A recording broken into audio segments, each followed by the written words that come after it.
जय माता की। नमस्ते दोस्तों, स्वागत है आप सभी का आपके अपने चैनल इंडियन मॉम्स लाइफस्टाइल में। कैसे हैं आप सभी लोग, ये बताने के लिए कमेंट बॉक्स में जय माता दी लिखिएगा। तो आज की वीडियो में मैं आपको करवों से संबंधित जानकारी देने वाली हूँ कि हमें करवा चौथ में कितने करवे लेने चाहिए और कौन सा करवा लेना चाहिए, मिट्टी का चाहिए कि पीतल का लेना चाहिए, और करवा में क्या भरना चाहिए, करवा में क्या भरना श्रेष्ठकर होगा, और अगर करवा में लगने वाली सीख नहीं मिल रही है, जिसे कि कई क्षेत्रों में सरई भी बोला जाता है, अगर नहीं मिल रही है तो हमें क्या करना चाहिए।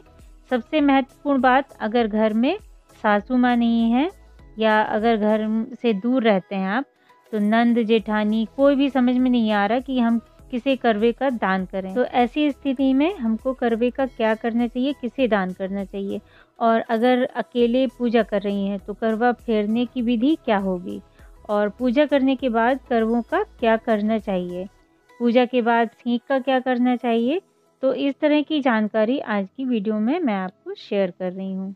तो वीडियो पसंद आए तो लाइक और शेयर कीजिएगा। तो कार्तिक महीने में धनतेरस और दिवाली समेत कई महत्वपूर्ण त्यौहार मनाए जाते हैं। इस महीने कार्तिक माह में सुहागिनों का सबसे बड़ा त्यौहार माना जाने वाला करवा चौथ का व्रत भी रखा जाता है। तो हिंदू पंचांग के अनुसार हर वर्ष कार्तिक माह के कृष्ण पक्ष की जो चतुर्थी तिथि होती है उसमें करवा चौथ का त्यौहार मनाया जाता है। तो इस वर्ष यानी 2022 में करवा चौथ का व्रत 13 अक्टूबर को रखा जाएगा।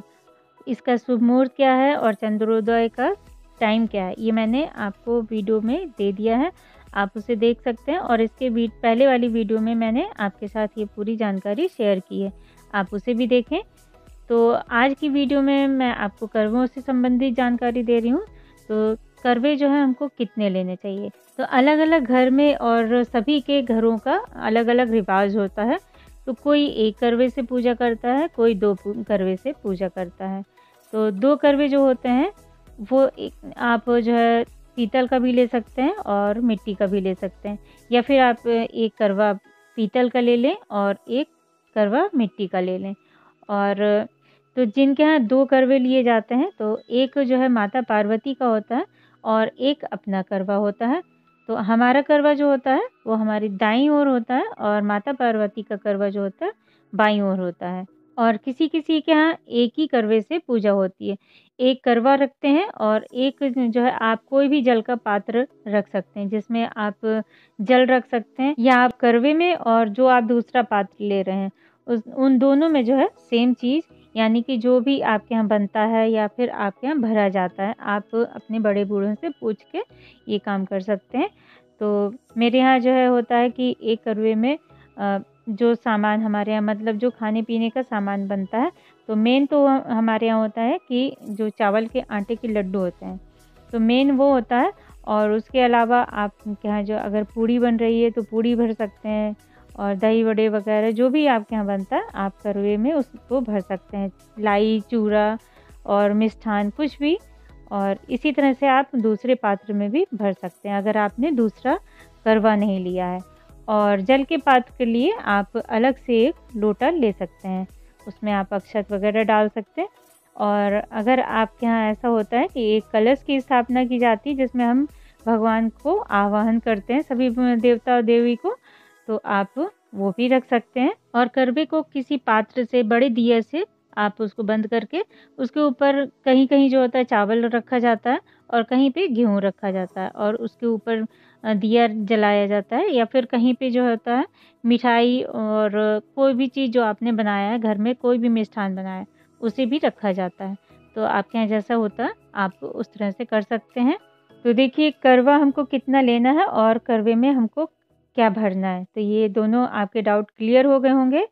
तो अब सीख जैसे है, सीख जो हम करवा में लगाते हैं, अगर नहीं मिलती है बाई चांस, ये बहुत से क्षेत्रों में नहीं मिल पाती है, या फिर आप ऐसी जगह पे रहते हैं कोई बाहर देश में तो वहाँ पे नहीं मिल पाती, तो आप टेंशन ना लें।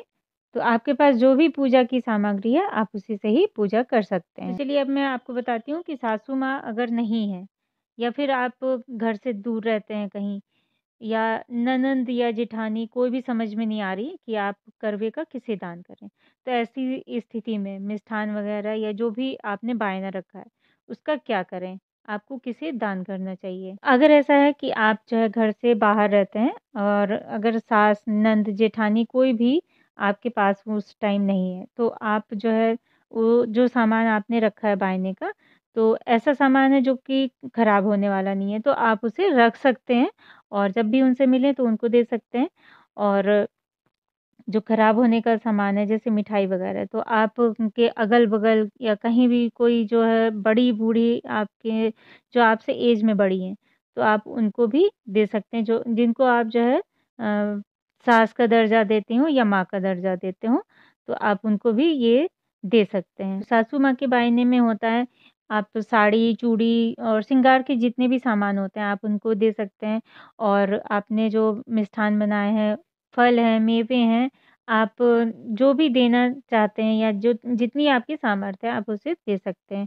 और एक जो है उसका शुगर का एक करवा आता है, तो किसी-किसी के यहाँ वो भी दिया जाता है, उसमें भी जो है आप थोड़े से अक्षत डाल लें और दक्षिणा। तो दक्षिणा जो है आप सामर्थ्य के अनुसार ज़रूर दें क्योंकि दक्षिणा इसलिए दिया जाता है कि जैसे कि हमारे पूजा में कोई भूल-चूक है या फिर हम जो किसी को दान कर रहे हैं उसमें कुछ कमी रह गई है, तो वो दक्षिणा उसको पूरी कर देता है। और अगर आपकी सास ऐसी हैं कि आप जो सुहाग का सामान आपने रखा है, तो वो नहीं ले सकती हैं।